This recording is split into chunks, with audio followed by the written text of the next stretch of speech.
आस्था यहां देखने को मिलती है।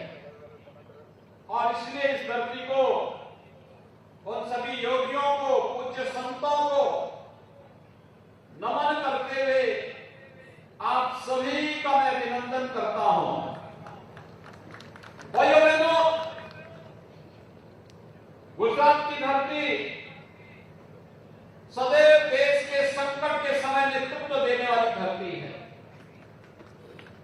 आप याद करिए, उत्तर प्रदेश के मथुरा वृंदावन में जन्मे कान्हा कृष्ण कन्हैया जब गुजरात की धरती पे आते हैं तो द्वारिकाधीश कहलाते हैं। आज मुझे प्रातः द्वारिकाधीश के मंदिर में दर्शन करने का सौभाग्य प्राप्त हुआ। भाइयों बहनों, ये देश जब पुरानी की पेड़ियों से टकरा हुआ था, तब इसी गुजरात की धरती में जन्म लेने वाले राष्ट्रपिता महात्मा गांधी ने देश को आजादी दिलाने के लिए जो नेतृत्व दिया, आज दुनिया उसका अनुसरण करती है। जब ब्रिटिश गवर्नमेंट भारत को टुकड़े टुकड़ों में बांटना चाहती थी, उस कालखंड में लोक पुरुष सरदार वल्लभ भाई पटेल भी गुजरात की माटी ने ही भारत को दिया और उन्होंने भारत गणराज्य का एकीकरण करने में अपना योगदान दिया। और भाइयों बहनों, भले ही कांग्रेस ने सरदार वल्लभ भाई पटेल को सम्मान न दिया हो, लेकिन भारत के यशस्वी प्रधानमंत्री श्री नरेंद्र मोदी जी के नेतृत्व में भारतीय जनता पार्टी की सरकार ने पूरी मजबूती के साथ सरदार साहब को सम्मान दिया। केवड़िया में उनकी दुनिया की सबसे बड़ी प्रतिमा की स्थापना भी करवाई और सरदार साहब को पूरा सम्मान देने का काम भी किया। भाइयों बहनों, यही नहीं, गुजरात की ही माटी में श्री नरेंद्र भाई मोदी को देश के प्रधानमंत्री के रूप में दे करके भारत को यशस्वी नेतृत्व भी प्रदान किया है। आज प्रधानमंत्री मोदी जी के नेतृत्व में भारत विकास की नई ऊंचाइयों को प्राप्त कर रहा है। देश आजादी का अमृत महोत्सव मना रहा है। 1947 में जब देश आजाद हुआ था, तब हो सकता है कि कांग्रेस ने देश के हर नागरिक के घर में भारत के आन मान शान के प्रति तिरंगा नहीं फहराने दिया होगा। आप देख रहे होंगे, कांग्रेस के एक नेता वर्तमान में भारत जोड़ो यात्रा निकाल रहे हैं, लेकिन उनकी भारत जोड़ो यात्रा कैसी है आप भी देख सकते हैं कि सभा के मंच पे जाते हैं, राष्ट्रगान की बात करते हैं और राष्ट्रगान के बदले फिल्मी गाना बजने लगता है। भाइयों बहनों, ये कांग्रेस की राष्ट्रभक्ति है। लेकिन आजादी के अमृत महोत्सव वर्ष में हर घर तिरंगा लगाने का कार्य भारत के यशस्वी प्रधानमंत्री नरेंद्र मोदी जी ने किया। जिस ब्रिटेन ने 200 वर्षों तक भारत पे शासन किया, उस ब्रिटेन को पछाड़ करके भारत दुनिया की 5वीं बड़ी अर्थव्यवस्था बना है। और यही नहीं भाइयों बहनों, दुनिया के 20वें बड़े देश जिनका दुनिया के 80% संसाधनों पर अधिकार है, उस 20 बड़े देशों का अगले 1 वर्ष तक अध्यक्ष भारत प्रधानमंत्री मोदी जी के नेतृत्व में भारत करेगा। ये भारत की वैश्विक स्तर पर बढ़ती प्रतिष्ठा का प्रतीक है। और इसलिए भाइयों बहनों, आज मैं आपके पास यही कहने के लिए आया हूं। आज वैश्विक मंच पर बढ़ती हुई प्रतिष्ठा, सीमाएं सुरक्षित हुई है, आतंकवाद नक्सलवाद पूरी तरह समाप्त हुआ है। याद करिए, 20 वर्ष पहले गुजरात में आतंकी घटनाएं घटित होती थी, गुजरात के दंगे होते थे, गुजरात में हर प्रकार की गुंडागर्दी होती थी। नरेंद्र भाई मुख्यमंत्री बने, गुंडागिर्दी समाप्त, दंगे समाप्त, कर्फ्यू समाप्त। आज गुजरात विकास की एक नई कहानी गढ़ता जा रहा है, एक मॉडल प्रस्तुत कर रहा है। ये दंगा, ये कर्फ्यू, ये गुंडागिर्दी, ये भ्रष्टाचार, ये कांग्रेस की पहचान है। जहां जहां कांग्रेस आती है, ये अपने साथ विरासत में लेके चलती है, उसके जीन्स का हिस्सा है।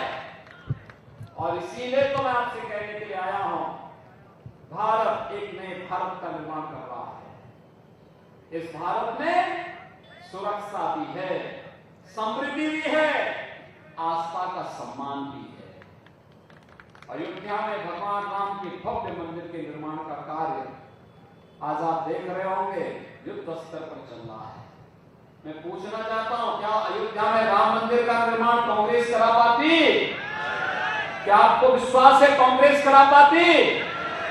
कांग्रेस पे कभी विश्वास मत करना, कभी मत करना। कांग्रेस कभी राम मंदिर का निर्माण नहीं करा पाती। जब सरदार साहब ने सोमनाथ के मंदिर के पुनरुद्धार का बीड़ा उठाया था, तब कांग्रेस की पार्टी ने उसका विरोध किया था। जब राम मंदिर आंदोलन का नेतृत्व भारतीय जनता पार्टी समर्थन देने के लिए खड़ी हुई थी, कांग्रेस ने तब भी विरोध किया था। और इसलिए भाइयों बहनों, आज अयोध्या में भगवान राम के भव्य मंदिर का निर्माण ये प्रधानमंत्री मोदी जी की दृढ़ इच्छा शक्ति और कुशल नेतृत्व का एक परिचायक है। काशी में काशी विश्वनाथ धाम का निर्माण हो रहा है। उज्जैन में महाकाल का महालोक का निर्माण हो रहा है। केदारपुरी और बद्रीनाथ धाम संवर रहा है। द्वारिकापुरी का पुनरुद्धार का काम चल रहा है। सोमनाथ मंदिर का पुनरुद्धार का काम पूरा हो चुका है। माता अंबा के दाता में भी भव्य निर्माण का कार्य संपन्न हो चुका है। यह भारत की आस्था का सम्मान है। और इसलिए भाइयों बहनों, आस्था का सम्मान भी केवल भाजपा कराएगी। यही नहीं, संकट के समय में अपने देश के नागरिकों के साथ कैसी संवेदना होनी चाहिए, कोरोना कालखंड जैसा दूसरा उदाहरण देखने को नहीं मिलता है। फ्री में टेस्ट, फ्री में उपचार, फ्री में वैक्सीन और फ्री में राशन। डबल इंजन की सरकार है तो डबल डोज राशन की सुविधा भी भाजपा सरकार ने दिया था। भाइयों बहनों, जो आपके संकट का साथी हो, जो आपकी समृद्धि में सहायक हो, देश की आंतरिक और बाह्य सुरक्षा को सुदृढ़ रख सकता हो, आस्था का सम्मान कर सकता हो, बहन बेटियों को सुरक्षा दे सकता हो, सत्ता में आने का अधिकार उन्हीं को है। और यही तो कहने के लिए मैं आया हूं कि एक कच्छ क्षेत्र में कमल ही कमल खिलना चाहिए, कमल ही कमल दिखना चाहिए। और यही अपील करने के लिए आया हूं, हमारे काची जो होते हैं ना, ये सब जो है अपनी मेहनत और परिश्रम से उन्होंने इस पथरीली भूमि पे भी सोना उगलने का काम किया है, अपनी मेहनत और अपनी परिश्रम से। पूरा मुंबई आपके साथ किस मजबूती के साथ छाए हुए हैं काची लोग, पूरी मुंबई पर आपका अधिकार हो जाता है। और इसलिए भाइयों बहनों, आज मैं आपसे अपील करने के लिए आया हूं कि श्री वीरेंद्र सिंह जडेजा को भारतीय जनता पार्टी ने यहां पर अपना प्रत्याशी बनाया है। और भाइयों बहनों, मैं इस विश्वास के साथ कह सकता हूं, श्री वीरेंद्र सिंह जडेजा को आप अगर यहां से चुनाव जिता करके भेजेंगे तो कांग्रेस की सारी गुंडागिर्दी को समाप्त करने में सफल होंगे। भाइयों बहनों, 7 पीढ़ी से यह परिवार जनता जनार्दन की सेवा के लिए अपने आप को समर्पित किया हुआ है। और इसीलिए भाजपा नेतृत्व ने यहां पर इस बार लेकर के आया है। मांडवी से ने कहा गया कि नहीं, आप जाइए और रापड़ में जाकर के कच्छ की जनता की सेवा भी करिए। और भाइयों बहनों, इनको इस देश से यहां पर भेजा गया है। ये विकास भी कराएंगे और सुरक्षा भी प्रदान करने में योगदान देंगे। पूज्य संतों का आशीर्वाद इनके ऊपर है। इसीलिए मैं आज आपके पास आया हूं, आपसे अनुरोध करने के लिए, इन्हें भारी बहुमत से विजयी बनाने के लिए, आपसे अपील करने के लिए आया हूं। और मैं विश्वास के साथ कह सकता हूं, श्री वीरेंद्र सिंह जाडेजा के नेतृत्व में रापड़ में क्षेत्र में व्यापक विकास की संभावनाएं आगे बढ़ेंगी। आप सब सहमत हैं? सभी सहमत हैं? सुहाग पधा भाजपा ने भव्य जीत आपसो,